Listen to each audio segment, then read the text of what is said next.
Good morning, Tina. How are you this morning? Okay, I put the heat on reluctantly, so I can't complain about being cold this morning. But That's fair. yeah, how is everybody over there? We're doing well Hanging this in morning. there. Yeah, we're starting our week off Jeffless.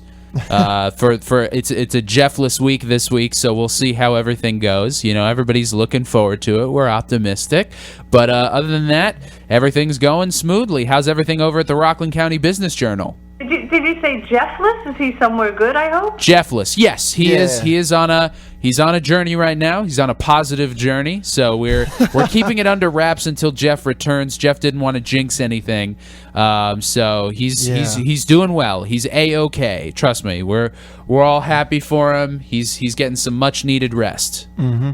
All right, that sounds a little cryptic, but who's with you today? We have our intern Ken. My name's Ken Connolly. How are you? Good morning, Ken. I am fine. I'm going to jump right in now, and I'm going to talk about the thing that everybody was talking about all week long, with some hysteria and much emotion. But I'm going to try to offer a little perspective on a complicated issue, because I think sometimes complicated issues get reduced down to kind of very simple concepts or tropes or almost like slogans, and I want to give the good people of Rockland County a little perspective on something, and we'll see where it goes. So the subject at hand is accessory dwelling units, ADUs. If you were paying attention this week, there was a lot of buzz about that. But as I said, the issue is complicated. So, as we know, it's a hot-button issue, and local politicians have unilaterally come out strongly against it on Facebook and in letters, and even Clarkstown Coupon is circulating petitions and letters for people to sign in opposition. Let's look at the big picture here. So, New York is a home rule state. So that means that local zoning and planning board decisions are made locally, not up in Albany, on the theory that local governments know what's best for their communities and constituents. And that generally makes sense. But the exception to home rule is when an issue becomes a, quote, statewide concern, and it is no longer considered local. And that is pretty much what is happening here. And the reason for that is that we have a statewide housing crisis, which basically means that there's a shortage of affordable housing units. You may find that, Will, if you're still searching to come live down here. I think nobody would dispute that we have a shortage of affordable housing units. Yeah, I think it might be a while before we make our way down here. Unfortunately, it's financially just doesn't seem to be feasible at the moment. At least, you know, we're getting married next year, obviously, so it's certainly something to consider, but in the long-term future. Right. Well, and as you know, it's a tough entry point. So the thinking goes that mandating ADUs, accessory dwelling units, is the state's way to do what towns and villages are not dealing with. And the state says that home rule has to yield, and that local governments cannot make ADUs illegal through their zoning and building codes. Now, at this point, they're taking testimony. It's in committees. It hasn't even gone for any sort of a vote before the assembly, and it has failed before. Although I think it's interesting to note that Connecticut just passed a statewide ADU law, and that communities like Kingston and Ithaca have laws like this in place, and California has had one for some time. So it's not that radical, and we see it here in Connecticut and even in some cities within New York already. Okay, anyway, so what I was saying, let's define ADUs, accessory dwelling units. They're also known as granny flats, in-law apartments, guest houses.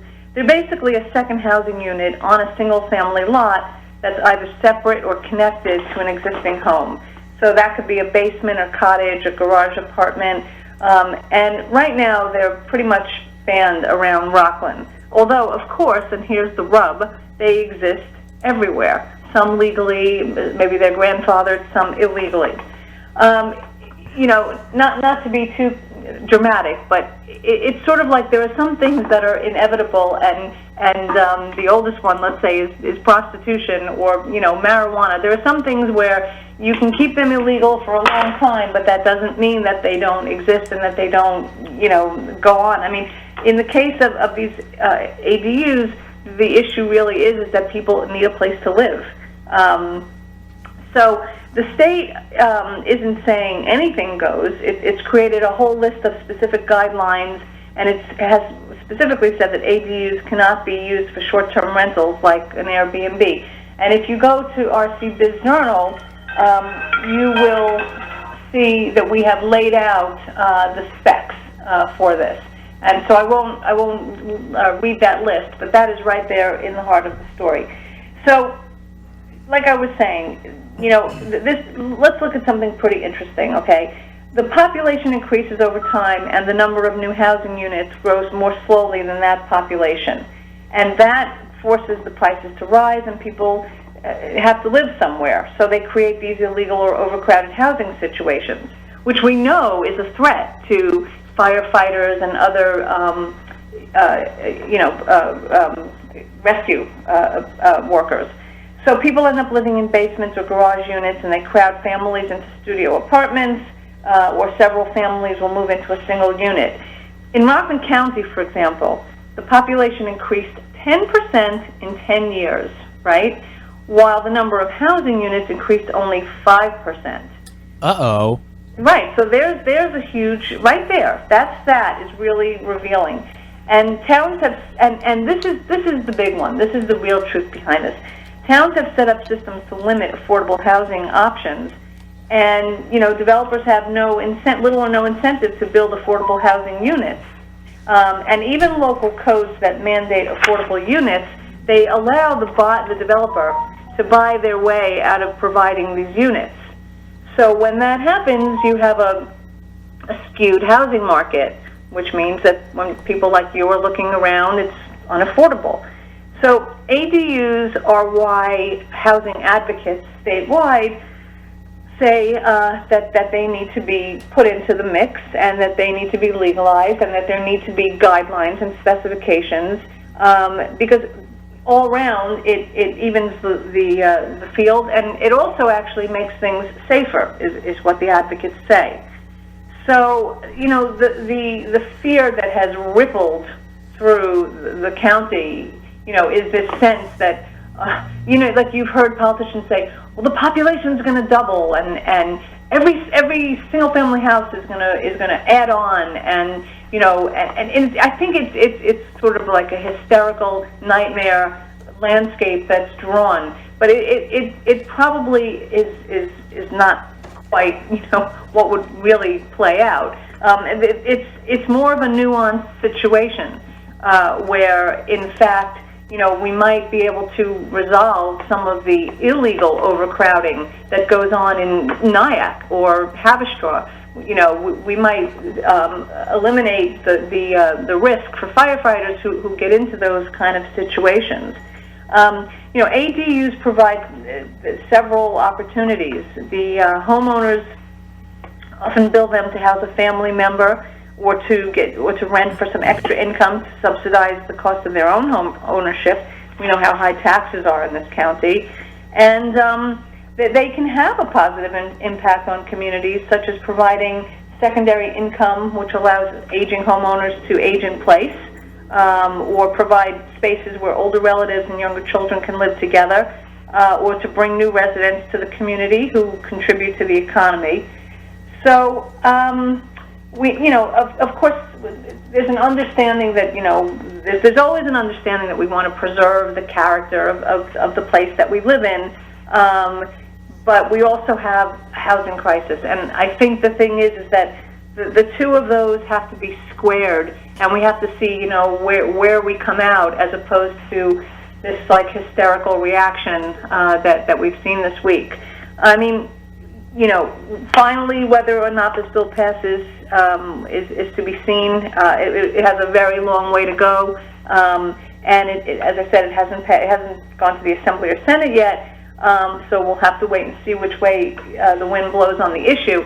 But I do think it's an issue that's worthy of a robust and nuanced discussion that really looks at all sides and ultimately ends up talking about affordable housing in communities. Just one last add-on there is, when the towns have been redoing their comprehensive plans, and they're trying in Clarkstown, Orangetown, Pearl River, trying to do this TOD by their train station, and in Nanuet the same. I mean, what you hear the politicians say, or what you hear the town planners say, is we need affordable housing. We need affordable housing for millennials. We need affordable housing for seniors. Well, that's right. We do. That's what we need. We need more affordable housing. So I don't know. It's a big topic. It deserves a lot of discussion, and it deserves thoughtful discussion. And I think we need to talk about this more as a county, and we need to look at the underlying issues and not give lip service to them, but talk about where really are those solutions and how fast can we get to them. So, lots to think about. I hope I haven't overwhelmed anybody on this early Monday morning, but important topic that affects everybody. Right, exactly. And we do have a person on the phone that would like to ask you a question if you have time. Hey, do I need a helmet? I don't think so, but we'll have to see. Good morning, WRCR. You're on the air with Tina Traster from the Rockland County Business Journal. Yeah, I have a question. What exactly is affordable housing? I mean, how much money is that? What does the state consider affordable? Is it $2,000 a month? There are formulas for that. I don't have it. Okay, here's something. In the past decade, Rockland County added only 5,500 total housing units, approximately 5% of its total housing stock. There is a formula, which I don't have in front of me, but the county has that. In fact, I know we've published that in a different story.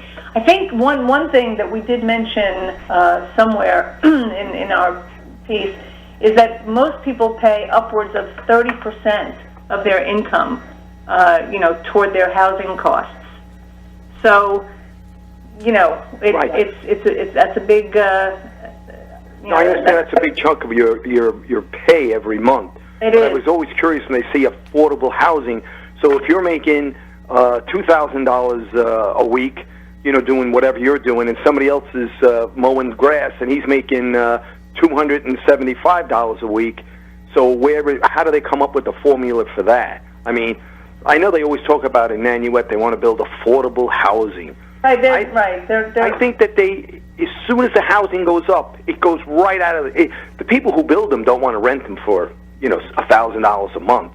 They want to get them for as much money as they possibly can. So, I think it's, they say affordable, but I think at the end of the day, it's whatever the market will bear. We will have to indeed see. We have run out of time. We have to get to the next segment. So thank you, Tina Traster. Thank you, caller, for your question. And thank you, Tina Traster. We'll be talking with you next week. All right. Thank you. Great week. Bye.